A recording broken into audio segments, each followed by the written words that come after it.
Welcome back, everybody, to The Practical Woodsman. I'm Rut, the creator and host of The Practical Woodsman. That's right, it's my genius which has brought this all into existence. I've got some really interesting things to share with you in this exclusive episode of The Practical Woodsman. A wool blanket that I took out in real-world conditions, and it just surpassed every imaginable metric that I had in mind for what a wool blanket should do. So I want to show that off. I want to compare it to another wool blanket that I've gotten, kind of sing its praises. The other thing I want to do is, do you remember last summer, or was it last fall? I was showing you how to save like $800 on creating your own sleep system with actual down blankets in place of a down, like an 800 down sleeping bag, goose down sleeping bag. And I did that. So I've taken these out into real world conditions, and I wanted to tell you how they did. And I also wanted to make an adjustment to them and show you that adjustment and show you how you can do it yourself. Should resolve every issue that I had with them. I'll tell you what those issues were, how to resolve it, save yourself a bunch of money. So we got to do the musical introduction first. Don't go nowhere. Stick around. I'll be right here when that ends.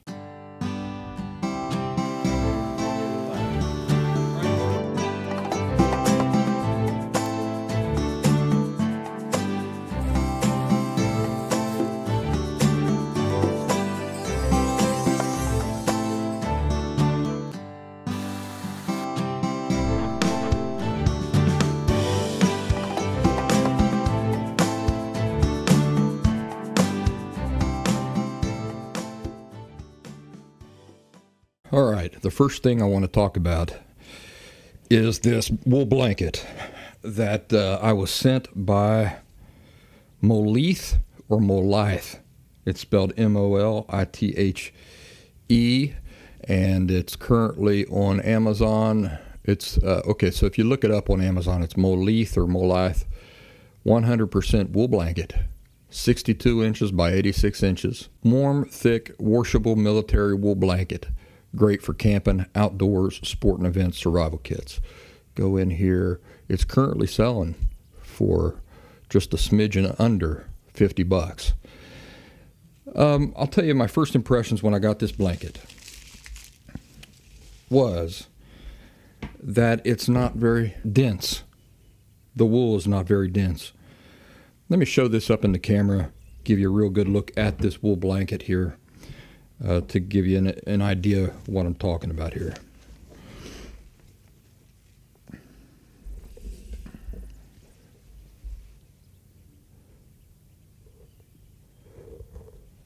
Now, it does look like a wonderful, it is a beautiful blanket, beautifully designed blanket. It's got really nice stitching around the edges and everything.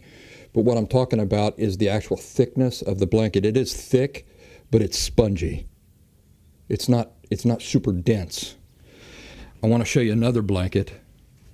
This is a 5-pound wool blanket, and it's very dense.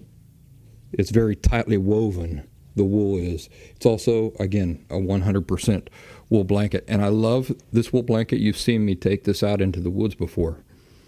And it's served me very well. I love it. I've got several of this brand of blanket. It's much heavier than this other blanket that I'm showing off, this Molithe. So when this Molithe wool blanket first come, I thought, well, I'm not sure I like that, because obviously if it's less dense, if it's more spongy, less wool went into the making of this blanket. So there's got to be less wool in the production of this blanket than there is in this other blanket. That's probably true, but let me tell you a story. I took this Molithe blanket out on a camping trip. So this was not, I was not, 50 miles out in the backcountry or anything, but I was on a camping trip with several groups of people, and the temperatures at night were dropping down to about freezing. And so the first couple of nights, I was just using down blankets, and the down blankets kept shifting off of me. They're made out of this nylon material that when you layer them, they have the tendency to shift. You move around at night and they just slide all over creation. And that's what these wool blankets, or these down blankets, duck down blankets were doing. On the last night, I woke up cold and I said, Well, forget this, man. Where's that Molithe wool blanket that I brought? And I doubled this. So let me show you how I did it. I might have to stand up for this. I doubled the wool blanket like this, and I covered myself with it like this. So you see how it's doubled. So that gives me 2 layers of wool.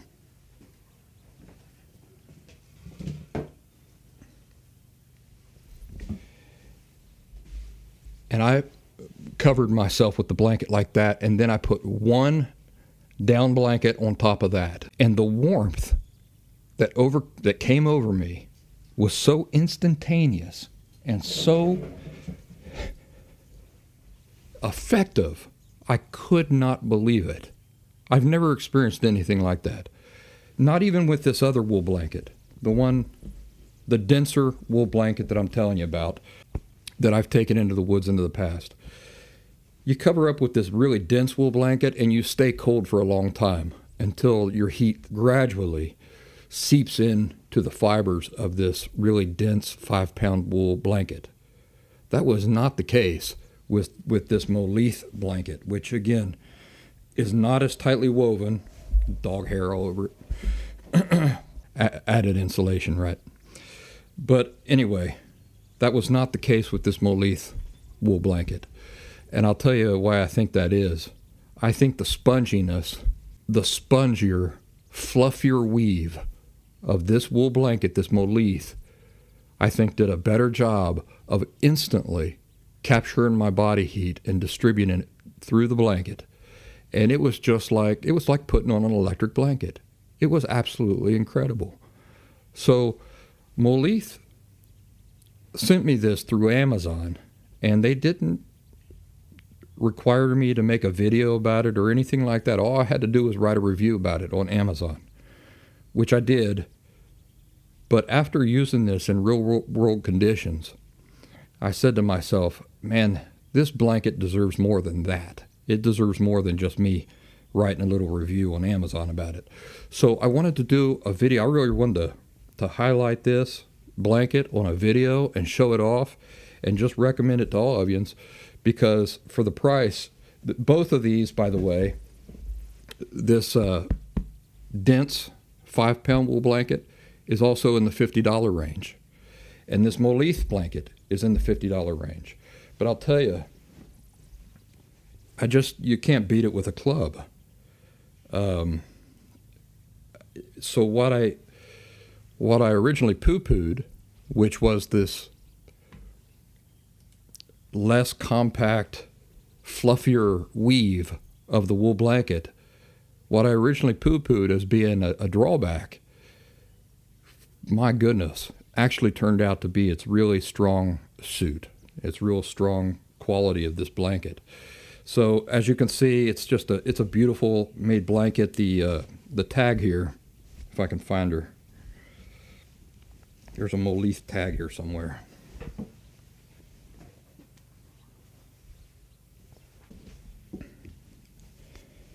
The tag, I ain't sure that is actual leather, but it's, it's pretty. The stitching is pretty. They've got some pretty details thought out in this blanket. And man, for $50, I'll tell you what, that is an awesome deal. So I don't know if it'll always be a $50 blanket, but while it is, you folks might want to consider running over and getting yourself one of these.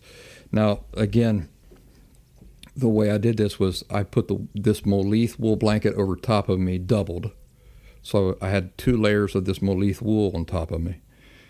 And then I took one of these duck down throw blankets, and I put that over top of me. And that kept me toasty warm all night long in freezing conditions. Just the 2 things. So easy to carry. That you could strap this Molithe blanket to your pack in a myriad of ways. And this this light goose down blanket will stuff down into your backpack, no problem. You won't even know it's there. And just those two things in freezing conditions kept me not just from freezing, but kept me completely toasty warm throughout that night. I'll tell you, it really surprised me. I was not expecting that type of heating effect, and I felt like a chick underneath a heat lamp, laying underneath this Molithe wool blanket and one goose down throw blanket. It was so nice. So I knew I had to tell you all about it. Okay, now enough about the wool blanket. Let's go to this system I've got. These 3 goose down blankets that will replace any $800, $900, highfalutin down sleeping bag.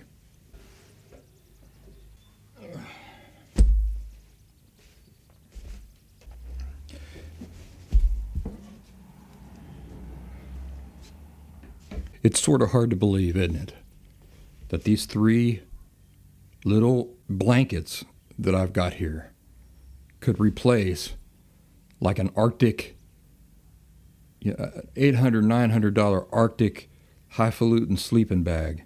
But they can. They are as effective as any $800 down sleeping bag. 800 fill goose down sleeping bag. These cheapish, I shouldn't say cheap, cost-effective, let's say. These little cost-effective blankets that you can get off of Amazon for less than $50 each.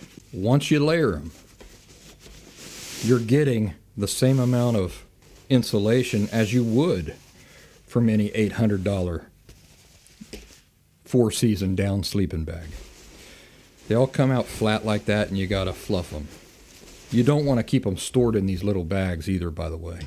You want to keep them stored in a way that they stay fluffed, because that's where the insulation comes from. And what happens to duck down or goose down or any down, natural down material, is the more that it's compressed or the longer that it's compressed, then it has trouble regaining its loft. So you want to keep these blankets in a way that they're lofted. But you see that the material that this is made out of, the outside material is like a nylon material. And what happens is if you get 2 of these blankets on top of each other, let's do that. Let's roll out this other one. If you get 2 of these blankets and you layer them on top of each other, what happens is because of that slippery nylon material, the blankets just tend to slide all over each other. It's impossible to keep them layered on top of each other. And what will happen is you'll wake up in the middle of the night and you'll only have 1 blanket on you. The other 2 will have slid off, and that's just the nature of this slippery nylon outer shell of these blankets. So I wanted to show you a way that I'm going to throw together so that I can keep these blankets layered together and keep them from shifting off one another. Originally, what I had intended was to use clips down the side. These sorts of clips right here. What I was going to do is I was going to carry like 6 of these clips, and then on the corners here, on the corners and down the sides of the blanket, I was going to take the blankets, layer them together, and then use these clips here on the corners. Now that's still an option. You can still do it that way. And actually the weight of those clips might even be kind of nice in weighting the blanket, along the sides so that it remains draped over you throughout the night. But I've come up with a different idea, and I think I'm going to do that instead of carrying these clips. You don't want the blankets to go together permanently. You don't want to sew them together permanently, because part of the beauty of this system is the flexibility in having 3 different blankets. If it's not a cold night, you don't need to cover with 3 blankets, do you? You might only need to cover with 1 blanket. So you don't want them sewed together permanently or anything like that. You want a system where these blankets can act independently of one another when you want them to. Maybe you want to get up in the middle of the night and go out around the fire and you want to drape one of these blankets around you, around your shoulders. They've actually got buttons to do that. Let me show you.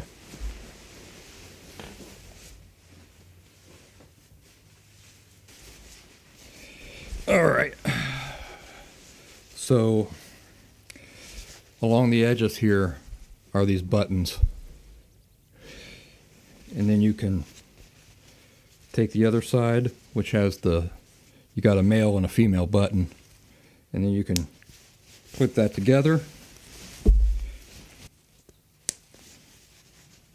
There you go. Clip those buttons, and now you've got a wearable blanket for use around camp. And you can go out and you can sit around camp with your single blanket, which is awfully pretty. It's awfully nice to be able to do that. So that's one of the reasons why you don't want to have these blankets sewed together or anything like that permanently. You want to be able to separate them, use them independently, but then at night when you get into your shelter, combine all three of them for those really cold nights, and then have that insulation on top of you that won't shift and fall off in the middle of the night. So in order to do that, I remembered that I had in stock a bunch of these Velcro strippings. So they're sticky on one side, and then you've got both sides of Velcro on the other side. So what we'll do is we'll lay out one of these blankets, and we'll just cut off a few pieces of this. It's really light Velcro, so you won't even know it's there. But then at night, when you want to combine all these blankets and cover up with them and have them stick together, you can just line up the blankets with the Velcro them together, and voila, you're set. So I use 3 blankets in this system. One of these blankets is going to have to be the middle blanket, which means that the middle blanket is going to have Velcro on both sides of it. Now I'm not going to run the Velcro all the way down the blanket. I'm just going to put Velcro on maybe 3 parts of each side of the blanket. And that way when I want to use them together I can. When I don't, I just pull the Velcro, pull them apart, and then I can use them as independent single blankets. So I'm going to work on that here and show you in the camera me doing that. And I might have a few things to say as I'm doing it, but mostly my mind's going to be on concentrating and doing this. You guys stick around and watch me do that. How about it?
This is the sticky side right there.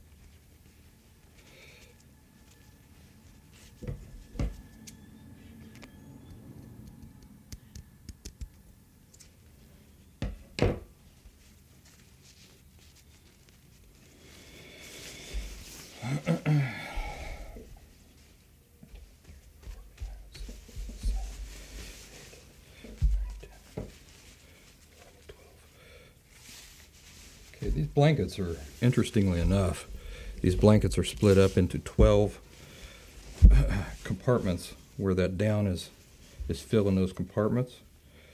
So I've got Velcro on the first compartment. We'll do the 6th compartment, and then we'll do the 12th compartment. 2, 3, 4, 5, 6. So that'll put us right in the middle.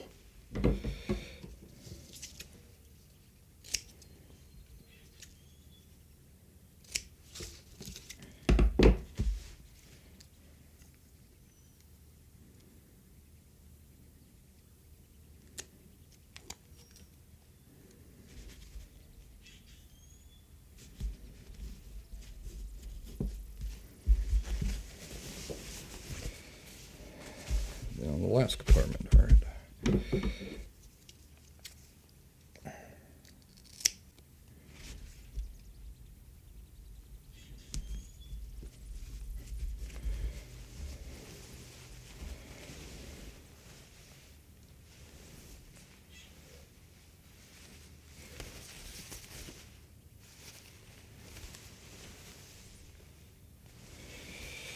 Flip her around to the other side. This is going to be our middle blanket, so we actually have to do the both sides of the blanket. So that's 3 on one side, 3 on the other side, flip it over, 3 on one side, 3 on the other side. So that's 12 strips total for the center blanket.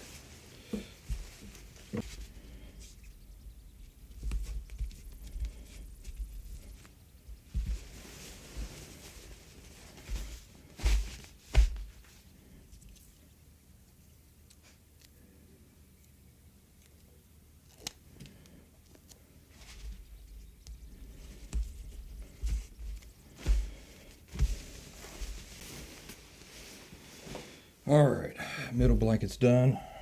Now we want to do the outer blankets.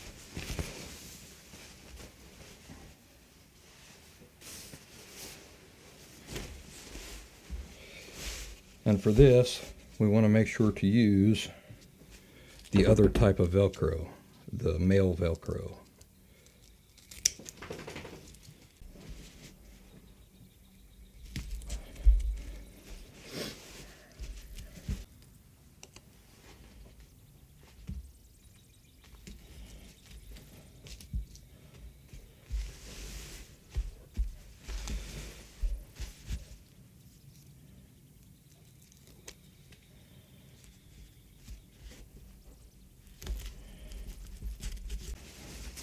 Okay.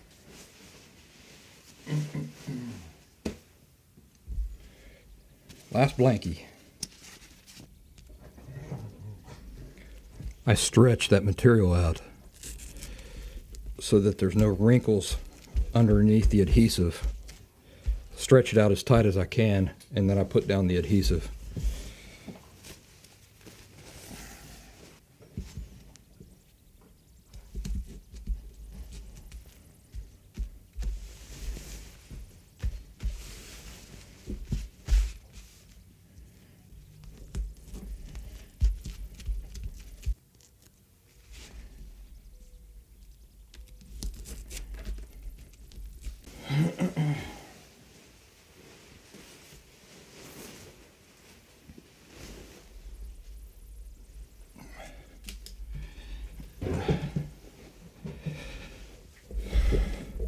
All right, we've got the Velcro on all these blankets. Now what I want to do is I want to stick them all together and see how this works. The reason why the Velcro is so nice compared to the clip idea that I had is that the Velcro doesn't add any weight. You don't even know it's there. It doesn't really change the nature of the blankets at all.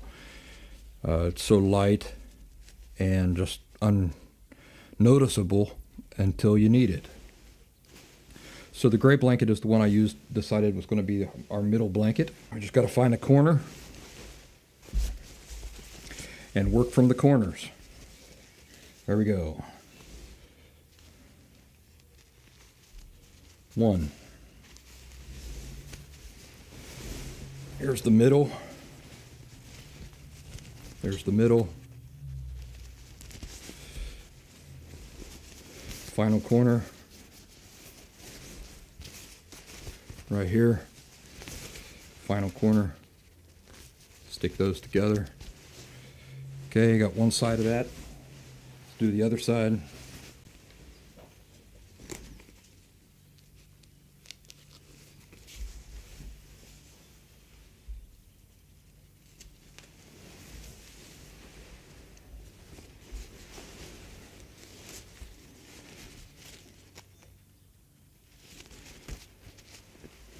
Okay,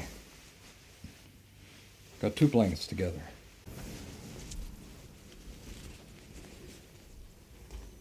Right there, and right here. Let me just go down the sides.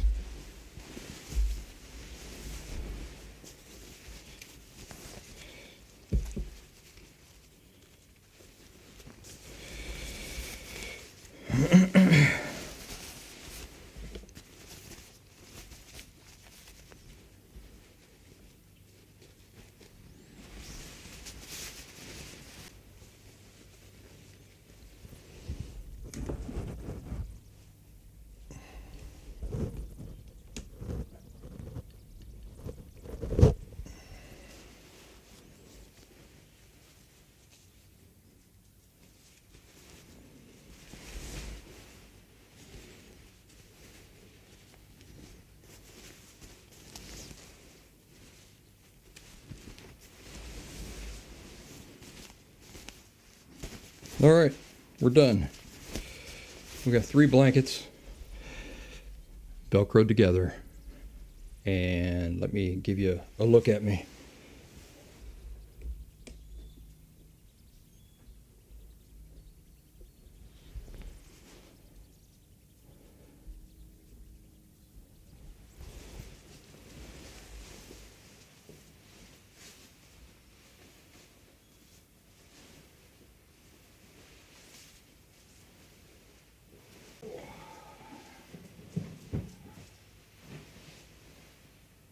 Wow, that's a lot of insulation. Get down. I'm down.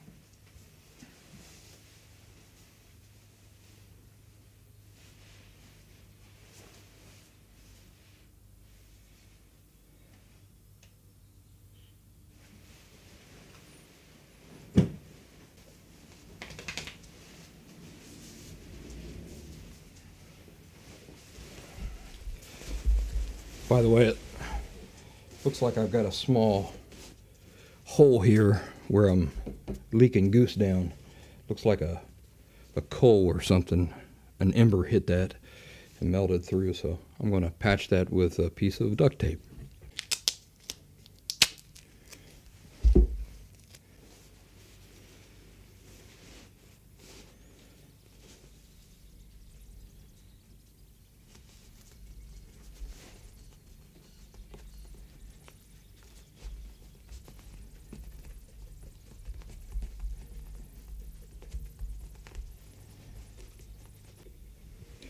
You know, you might say, no, you need to sew that. And I'm not against sewing. It's just that I've done this with really expensive sleeping bags in the past. Just put a patch of duct tape over top of a hole. And those sleeping bags have gone on to last me 10 years. That duct tape does the trick so well that you don't really need to do anything more complicated than that most of the time. The duct tape will just stay there and hold that down in there. So there's my patch, and that should last for years.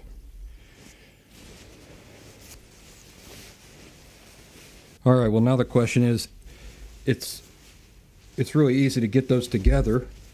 Now they're not going to slide all over creation whenever I'm sleeping underneath of them in my shelter. Is it just as easy to get them apart? Let's see.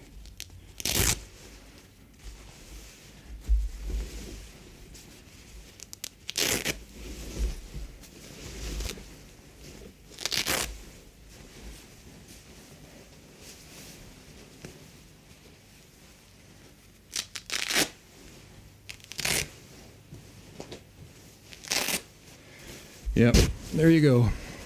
Now I've got solitary blankets again. And those will pack right back down into their little pouches. No problem. 3 individual blankets that become one blanket that will not move all over creation on you in the middle of the night. And then provide you with as much down insulation as any really expensive sleeping bag. Now, a lot of folks think that the sleeping bag has magical properties that these blankets don't have. That's not true. Sleeping bags don't insulate you from the bottom. So in effect, what you're doing with a sleeping bag is you're carrying a lot of unnecessary weight, a lot of unnecessary insulation. Insulation is not going to do you any good because you're lying on top of it, and it's compressing it, and therefore it's not insulating you. So it's really all in the mind. The fact that a sleeping bag is superior to just draping a blanket over yourself is really all in the mind. And people will say, well, what about the drafts that come in and stuff like that? Never happens to me if I can keep my blankets on top of me. They drape over top of me. And, you know, another really great benefit of carrying down blankets instead of a sleeping bag, well, I mean, there's too many benefits to count. For one thing, if you need to hop up in the middle of the night, you're not constrained, so you're not lying there like a burrito. Blankets offer more flexibility, more possibilities than a sleeping bag does. My dog sleeps under my blankets with me because there's room for that. But another thing is that if you think about buying a blanket as opposed to buying a sleeping bag, you can buy a blanket that's tailored to your size. So, for example, I'm 6 foot tall. A throw blanket is just perfect for me. So I don't need enormous amounts of material and down beyond the size of my body. So I can, when I'm shopping for a down blanket, I can buy the ones that are just right for my body. Not a bunch of extra material, not too little material, not a bunch of extra material. I can buy the ones that are just right for my body and maybe a dog under the blanket with me. So, ladies and gentlemen, that's this video. That's pretty much all I wanted to show you. I wanted to see if that idea would work for me. I think it's going to. It seems to work just fine. And boy, I'll tell you what, 3 of these blankets, that's so much insulation. I feel like I could be up on top of Mount Everest and be perfectly comfortable. I know that's an exaggeration, but it does offer an awful lot of insulation, more insulation than any $800 sleeping bag that I've ever owned. The trick was just figuring out how to keep them on top of me and keep them from sliding off one another, and I think I figured out how to do that, and so I'm glad. When I was on this backpacking trip with my buddy several weeks ago, we were deep in the mountains. It was freezing, got down to freezing, below freezing on those nights. And I didn't even need all 3 of these blankets. I used 2 of them, and then I used the 3rd one as my pillow. And that's a wonderful idea right there for you folks, is to carry 3, give up your pillow, which is, it serves one purpose, right? It doesn't do a lot except for cushion your head at night, and so it's space and weight in your pack that only has one purpose. Think about carrying 3 of these blankets, and then you only end up using 2 of them. You can use your 3rd one as a pillow. But if conditions get brutally cold, well, then you can unpack that pillow, can't you? And use it as a 3rd blanket. So that's something to think about. Hope you guys have enjoyed this video, and I hope you've gotten some ideas for yourselves. I'll see you in the next video, folks. Thanks, and take care of yourselves.